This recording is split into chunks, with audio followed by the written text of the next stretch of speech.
Okey, Assalamualaikum dan salam sejahtera. Kita sambung dengan contoh 45 di muka surat 101. Sebuah aplikasi menerima dua nombor integer.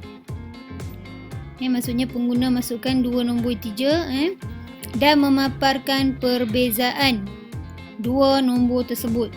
Perbezaan bukan tolak. Macam 2 tolak 1, jadi baki dia 1, bukan. Tapi ni cuma perbezaan saja. Setelah itu, aplikasi akan bertanya kepada pengguna jika ingin mengulanginya. Pengguna memasukkan perkataan ya, Y itu huruf besar, jika ingin mengulangi, atau lain-lain perkataan, tidak ke T ke, untuk memberhentikan, jika tidak mahu mengulanginya. Okey, tuliskan atur cara Java untuk aplikasi ini. Okey, tengok dalam coding ni, cikgu dah ada conteng-conteng sikit. Penyelesaian mesti ada perkataan ni, import Java utility scanner ni. Kenapa? Sebab kat sini ada ayat coding untuk kita menerima input daripada pengguna. Kena ada. Import Java utility scanner. Okey, yang lain semua macam biasa, public class. Contoh 45, public static void main strings argument. Okey, di sini kamu boleh tengok cikgu dah tanda dengan warna biru. Pun boleh ubah yang ada. Yang pertama, pun boleh ubah nama dia input. Data type dia ialah string. Kemudian di sini ada pun boleh ubah nombor 1, pun boleh ubah nombor 2. Okey, dua-dua ni data type dia ialah integer. Input dimasukkan oleh pengguna. Nombor 1 pun dimasukkan oleh pengguna. Kan tadi sistem akan menerima dua nombor integer kan. Jadi di sinilah nombor pertama akan disimpan dalam nombor 1. Nombor 1 ni. Nombor yang kedua dimasukkan oleh pengguna pula akan disimpan dalam nombor 2.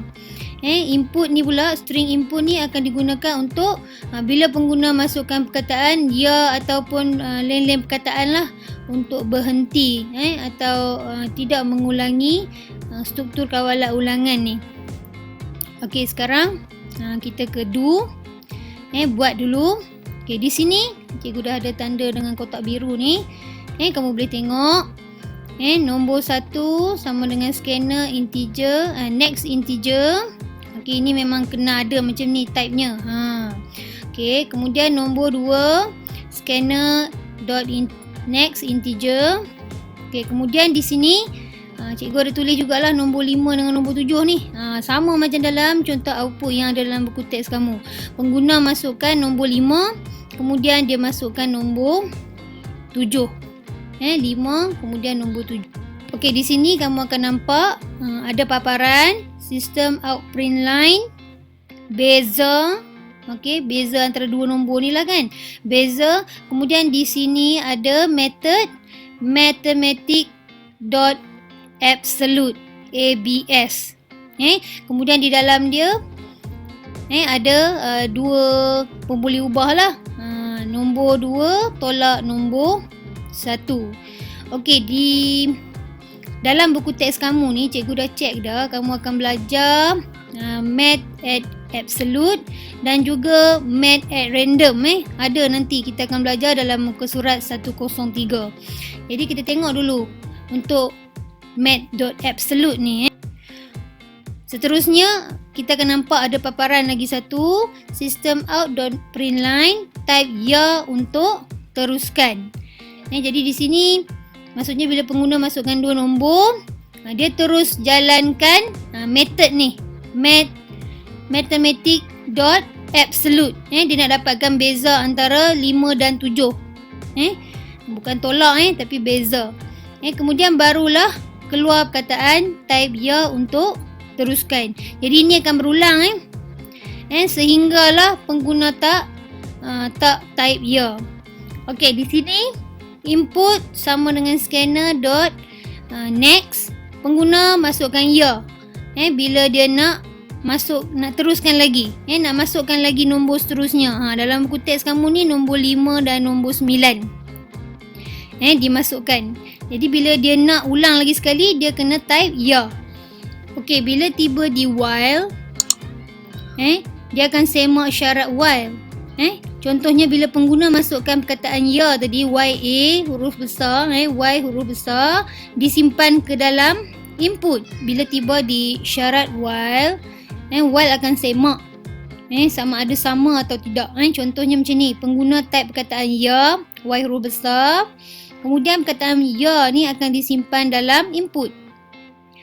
Okey, bila di while ni, dia jalankan coding while, perkataan yang berada dalam input ni, ya ni, akan dicek ataupun disemak sama tak dengan yang ini. YA ya. Kalau kata sama, ya, dia akan berulang lagi. Pengguna masukkan pula nombor seterusnya. Nombor yang pertama 5, nombor yang kedua 9. Pengguna masukkan nombor lain pula. Contohnya nombor yang pertama pengguna masukkan 5, kemudian nombor yang kedua pengguna masukkan 9. Kemudian lagi sekali ada paparan sistem out print line beza. Ini tak ada apalah, ni ayat biasa je. Tak ada apa-apa makna beza. Kemudian dia akan panggil method ni. Method apa? Method apa? Mathematics dot absolute. Di mana nombor 2 ditolak, bukan tolak, ditengok perbezaan dia dengan nombor 1. Kalau kamu tengok sini, beza dia ialah 4. Macam mana dapat 4? Nombor 5 ke nombor 9 tu. 5, 6, 7, 8, 9. Dapatlah beza 4. Kemudian lagi sekali sistem akan tanya type ya untuk teruskan. Kemudian kamu tengok sini pengguna masukkan huruf apa? Huruf T. Jadi T ada dalam ni sekarang ni. Bukan ya lagi dah. T. Kemudian T disimpan dalam input.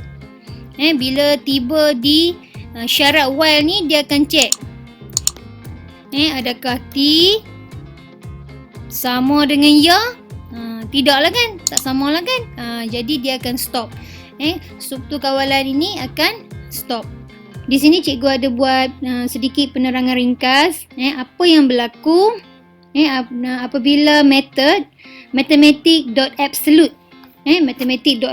dipanggil ataupun digunakan dalam coding. Contoh 45 ni. Okey, di sini kamu boleh nampak cikgu buat dalam ayat warna merah ni system out print line beza. Kemudian di sini ada dipanggil mathematic.absolute nombor mutlak. Nombor 2 ditolak ataupun beza dengan nombor 1. Kemudian kamu tengok pula warna hijau yang cikgu tulis ni di bawah tu, di bahagian bawah, input daripada pengguna masukkan integer 5 ke dalam nombor 1 dan pengguna masukkan integer 7 ke dalam nombor 2. Kemudian dalam operasi do ada operasi nombor 2 dibezakan dengan nombor 1. Jadi 7 tolak 5. 7 dibezakan dengan 5. Nak tahu berapa perbezaan dia. Jadi ini yang berlaku. Ya, ini yang berlaku. 7 nak pergi ke 5 tu. Berapa beza dia? Cikgu buat skala ni sebab nak bagi kamu faham. Nanti kita try pula nombor negatif. Tengok macam mana hasil dia. Okey, seterusnya kita tengok pula. Ini pula yang kedua. Contoh yang kedua. Input daripada pengguna. Tengok yang warna hijau kat bawah tu. Input daripada pengguna. Pengguna masukkan nombor 5. Integer 5 ke dalam nombor 1. Kemudian pengguna masukkan integer 9 ke nombor 2. Jadi di dalam operasi do ini yang berlaku. Nombor 2 dibezakan ataupun ditolak dengan nombor 1. Maksudnya 9 ditolak dengan 5. Jadi kita tengok macam mana operasi mathematic.absolute ni berlaku. 9 ke 8 ke 7 ke 6 ke 5. Jadi ada beza dia ada berapa? Ada 4. Okey, sekarang kita cuba tengok contoh yang lain pula. Okey, kamu boleh tengok di bawah tu input dari pengguna. Cikgu cuba masukkan nombor negatif 1 di nombor 1. Kemudian nombor 10 dimasukkan, diumpukkan ke dalam nombor 2. Jadi operasi do pun berlaku. Operasi do berlaku. Dalam operasi do, nombor 10 akan ditolak dengan negatif 1 kan. Kita nak tahu berapa beza antara 10 dengan negatif 1. Jadi kamu boleh nampak ni. Apa hasil dia 11. Macam mana boleh dapat hasil operasi 11? Bila kita guna method mathematics absolute ni. Okey, ini yang berlaku. 10 ke 9 ke 8 ke 7 ke 6 ke 5 4 3 2 1 0 negatif 1. Jadi beza antara 10 dan juga negatif 1 ialah 11. Macam ni caranya. Bagaimana matematik dot absolute, nombor mutlak yang berlaku. Okey, dia bukan tolak tapi dia nak tahu beza. Beza antara macam ni lah contoh yang paling jelas bila kita guna nombor negatif. Okey, seterusnya contoh lagi. Cikgu buat terbalik pula. Nombor ataupun input daripada pengguna masukkan nombor 10. Nombor 10 diumputkan ke nombor 1, kemudian negatif 1 diumputkan ke nombor 2. Okey, kamu boleh tengok operasi do di situ. Apa yang berlaku? Nombor 2 akan dibezakan. Kita nak tengok perbezaan dengan nombor 1. Jadi hasil operasi yang berlaku dapatlah 11. Macam mana boleh dapat 11? Kita tengok macam mana. Negatif 1 ke 0, ke 2, ke 3, ke 4, ke 5, ke 6, ke 7, ke 8, ke 9, ke 10. Okey, kalau kita kira ni memang ada 11 jarak dia. 1, 2, 3, 4, 5, 6, 7, 8, 9, 10, 11. Jadi beza antara negatif 1 dan juga 10 ialah 11. Okey, jadi cikgu harap kamu dapat fahamlah sedikit dan kita akan sambung video ni dalam bentuk coding dan juga semakan meja dalam video yang seterusnya. Terima kasih.